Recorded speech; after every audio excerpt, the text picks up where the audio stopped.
ನಮ್ಮ ತಾಯಿ ಪೇಷಂಟ್. ಅವ್ರ ಹೆಸರು ಸೀತಾ. ಅವರಿಗೆ ಅನ್ನನಾಳದಲ್ಲಿ ಅನ್ನ ಊಟ ಮಾಡ್ಲಿಕ್ಕೆ ಆಗ್ತಾ ಇದ್ದಿಲ್ಲ. ಇಲ್ಲಿ ಸಿಕ್ಕಾಕೊಳ್ಳಂಗ ಆಗ್ತಾ ಇತ್ತು. 1 ಇಯರ್ ಟ್ರೀಟ್ಮೆಂಟ್ ಮಾಡಿದ್ವಿ. ಅವರಿಗೆ ಅದರಿಂದ ಏನು ಕೂಡ ಉಪಯೋಗ ಆಗ್ಲಿಲ್ಲ. ಸೊ ನಾವು ಮೊಬೈಲ್ ಅಲ್ಲಿ ನೋಡಿದ್ವಿ ಇಲ್ಲಿದ್ದು ಒಂದು ವಿಡಿಯೋ.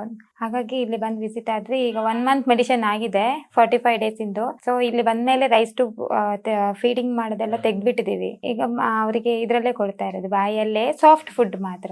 ಇಲ್ಲಿ ಬಂದು ಮೆಡಿಸಿನ್ ಮಾಡಿದ್ಮೇಲೆ ತುಂಬಾ ಅಂದ್ರೆ ತುಂಬಾ ಪರವಾಗಿಲ್ಲ, ತುಂಬಾ ಬೆಟರ್ ಅನ್ಸಿದೆ. ಟ್ರಕೆಸ್ಟೋಮಿ ಹಾಕಿದ್ದಾರೆ, ಸೊ ಅಲ್ಲಿ ಕೂಡ ಪೇನ್ ಇತ್ತು. ಆಮೇಲೆ ಮತ್ತೆ ರೈಸ್ ಟ್ಯೂಬ್ ಕೂಡ ಹಾಕಿದ್ರಲ್ವಾ, ಅವ್ರು ಉಸಿರಾಡ್ಲಿಕ್ಕೂ ಕೂಡ ಕಷ್ಟ ಆಗ್ತಿತ್ತು. ತುಂಬಾ ಅಂದ್ರೆ ತುಂಬಾ ಕಷ್ಟ ಆಗ್ತಿತ್ತು. ನಾವ್ ಇಲ್ಲಿ ಲಾಸ್ಟ್ ಸ್ಟೇಜ್ ಅಲ್ಲಿ ನಾವ್ ಇಲ್ಲಿಗೆ ಬಂದಿದ್ದು ಸರ್. ಅವ್ರು ಬದುಕ್ತಾರೋ ಇಲ್ವೋ ಅನ್ನೋ ಮೊಮೆಂಟ್ ಅಲ್ಲಿ ನಾವು ಇಲ್ಲಿಗೆ ಬಂದಿದ್ದು. ಇಲ್ಲಿಗೆ ಬಂದು ಟ್ಯಾಬ್ಲೆಟ್ಸ್ ತಗೊಂಡು ಹೋದ್ಮೇಲೆ ತುಂಬಾ ಅಂದ್ರೆ ಸರ್, ಎಷ್ಟು ಒಂದು 70% ಓಕೆ ಸರ್. ಈಗ ಏನು ಅಂತಂದ್ರೆ ಸರ್, ನಾವು ರೈಸ್ ಟ್ಯೂಬೇ ತೆಗ್ದಿದೀವಲ್ವಾ, ಅಂದ್ರೆ ಫುಲ್ ಅನ್ನನೇ ಊಟ ಮಾಡ್ಲಿಕ್ಕೆ ಆಗಲ್ಲ ಸರ್. ಆದ್ರೆ ಫುಲ್ ಸಾಫ್ಟ್ ಫುಡ್ ಏನಿದೆ ಮಿಕ್ಸಿ ಮಾಡಿ ಅದನ್ನ ಅವ್ರು ತಿನ್ಲಿಕ್ಕೆ ಆಗ್ತಾ ಇದೆ ಈಗ ಒಂದ್ ಕಿಟ್ ಅಲ್ಲಿ. ಮತ್ತೆ ನಮ್ಗೀಗ ಫುಲ್ ನಂಬಿಕೆ ಬಂದಿದೆ ಸರ್. ಏನ್ ಗೊತ್ತಾ, ನಾವು ತುಂಬಾ ಹಾಸ್ಪಿಟಲ್ ಸುತ್ತ ಬಂದಿದೀವಲ್ವಾ, ಇಷ್ಟು ಹಾಸ್ಪಿಟಲ್ ಅಲ್ಲಿ ಆಗ್ಲಿಲ್ಲ, ಇಲ್ಲಿ ಕೂಡ ಆಗುತ್ತೋ ಇಲ್ವೋ ಅಂತ ಗೊತ್ತಿಲ್ಲ ಅನ್ಕೊಂಡ್ ಬಂದಿದ್ವಿ.